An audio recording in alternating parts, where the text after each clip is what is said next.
Hi, my name is Peter Sapira. I work here in the Jacobson Center as a writing instructor. I teach a section of English 118, Writing About Humor, and I also teach a public speaking course in the spring.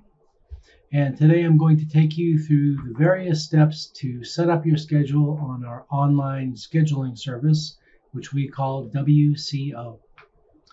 So the first step is to enter your availability dates. And you do that by going to the left-hand corner here. For me, it says Welcome Peter. For you, it will say your name. Go down to Schedule and Staff Management. Then to Staff and Resource Management and click there. And the way that you want to find your name in the directory is to, up here in this top bar, just type your name.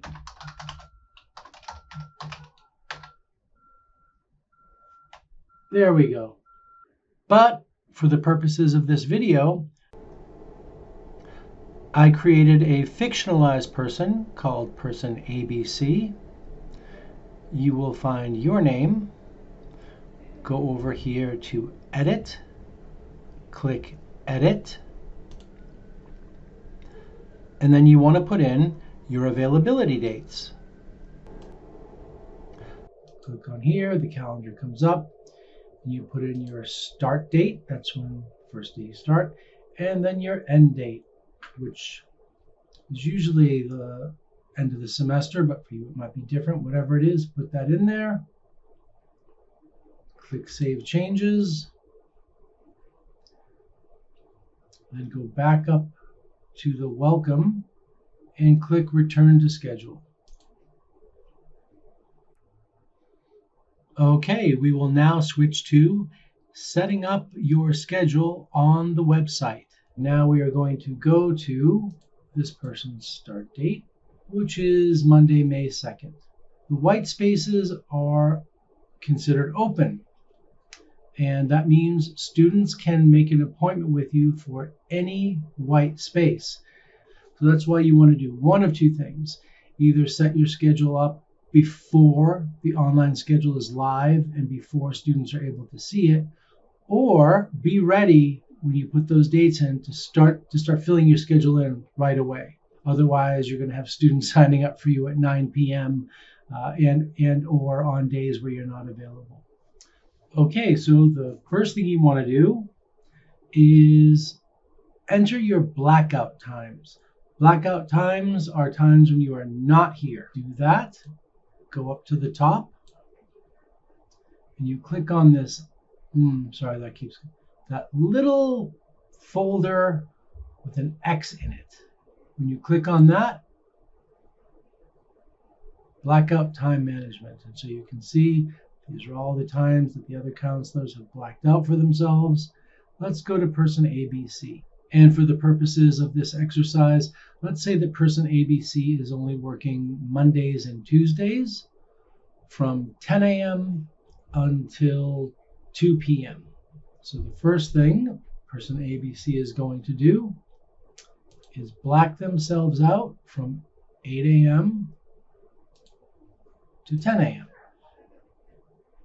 And this show repeat options, that's particularly important so that you don't have to keep putting in the same blackout times for every single day that you're working.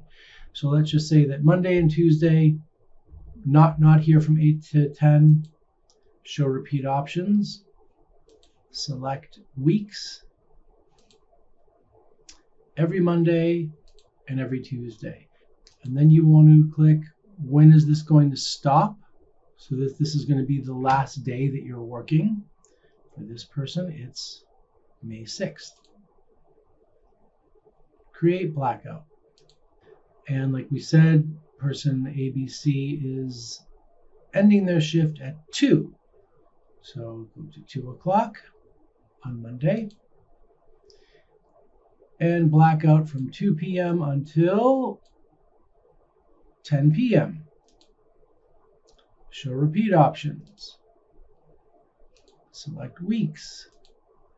every Monday and Tuesday until May 6th. Create blackout. Close window. So this is person ABC's schedule from 10 to 2. So the next thing you want to do is scroll up and click here, return to schedule. That will get us out of blackout times. So what you want to enter now are your read periods. What you want to do is select one read period for every 2 appointments that you're going to have. I do want to note that for peer tutors, this is different. Peer tutors have one read period for every 1 appointment. So peer tutor schedules will look a little bit different. So you always want your first appointment for this person, it's 10 a.m., to be a read period. So click on that. It automatically selects a 30-minute designation. Click repeat options because this person is going to have a read period every 10 to 10:30 every Tuesday and Wednesday, every Monday and Tuesday, sorry, until May 6th. Scroll down, and now this is important. Click placeholder. If you do not click placeholder, this is going to get read as an appointment when we're aggregating our data. And so it's going to look like you had all these appointments that you actually didn't have. So it's important to click placeholder, create appointment. Okay, let's add another read period. So there's read period, open, open. So here's where the next read period will go. Options, weeks, 11:30 to 12 every Monday and Tuesday until May 6th.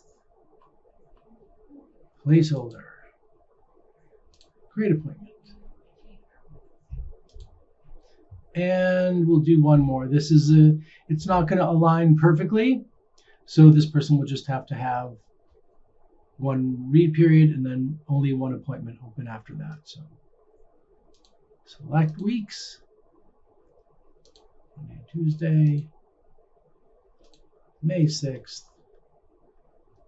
placeholder, create appointment, close out. Perfect.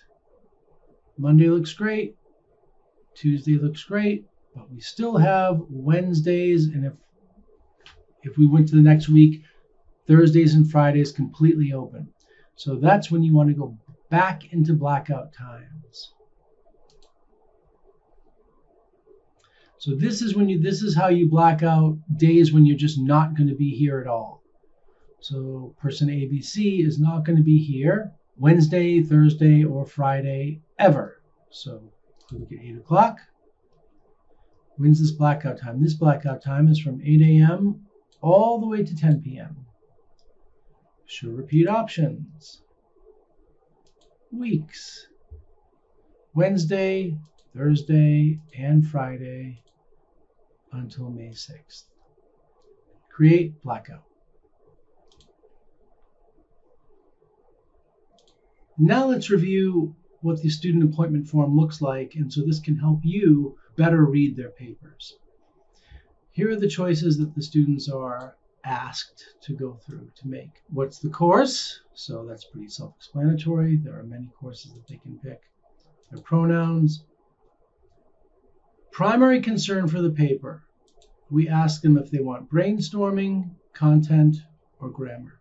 Brainstorming, in theory, what that means is that they have not written anything yet, and that they're going to come in with either a very, very, very rough draft or no draft at all. They're just going to show you the assignment, and you're going to spend the 30 minutes helping them create a draft based on what the professor is asking for and asking them not to do. Content, analysis, thesis, evidence. So this means that they have a rough draft, and they want the focus to be on structure, organization, depth of analysis. Are they answering? Are they in alignment with the assignment and what the assignment's asking them to do? And then grammar. This is what students are meant to select if they're done with their draft. They're happy with the content. They're happy with the way everything is structured. And they really want to go over their sentence usage. So it's a completely different way that you're going to be reading the assignments. So if someone selects grammar, typically, we're not supposed to be then picking at their thesis or asking questions about did they analyze a quote in depth or not. Please select how you want feedback on your paper. This is where students let us know if they want to meet through Zoom or if they're going to come here in person. If they meet through Zoom, that means that you want to email them. You're going to need to email them a Zoom link. And in person just means they're going to show up and there's nothing you need to do except just wait for them. And then next, is there anything else you want to add about your paper? This is typically where students will copy and paste the assignment, or where they might be more specific about something if they picked content for primary concern. This is where they might say, I'm really worried about my transitions on page 3, or they'll just be more specific about what they're looking for. Okay, so let's look at what an actual filled out appointment looks like. So this person has no preference if they want to meet upstairs in the Jacobson Center or downstairs. It's for art history. I go by he, him. I'm concerned about content and analysis, and I attach to the link below. So what that means is you will see this file attachment download. So you click on that.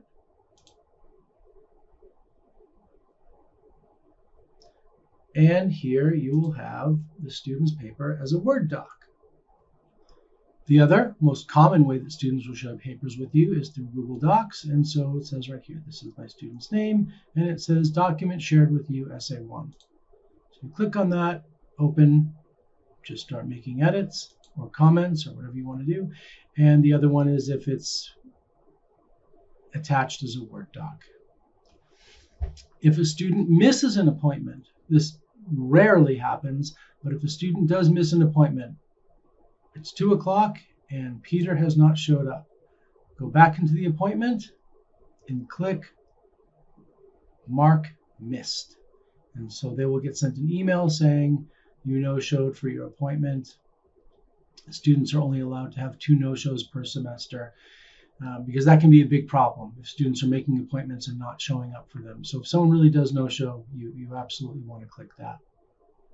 And the last thing I'll show you is how to make an appointment for a student. This doesn't happen often, but every now and then a student will have met each student gets 2 appointments per week. And maybe they really, really want a third.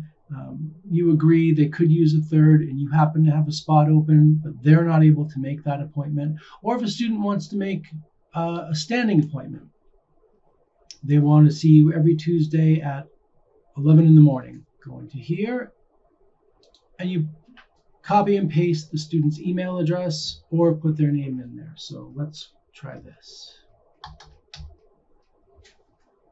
I'm going to make an appointment here for John Ruzetsky. And the reason why you really want to put their name in there is so that they get the email reminders and it gets logged into the system as this student. If you just put a placeholder or type their name into here, you'll know it, but it doesn't get recorded and the student won't get the email reminders. And let's just say that if I do want to, if it's just a one-time only, that's all you do. But if I do want to make a repeating appointment for John every Thursday at 12 to 12:30 until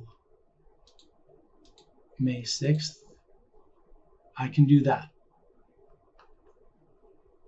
Create appointment. But I'm not going to do that. And that is it.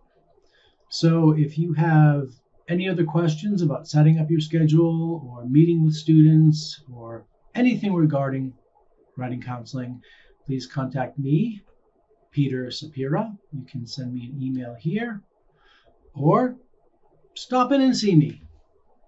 Okay, thank you. Bye-bye.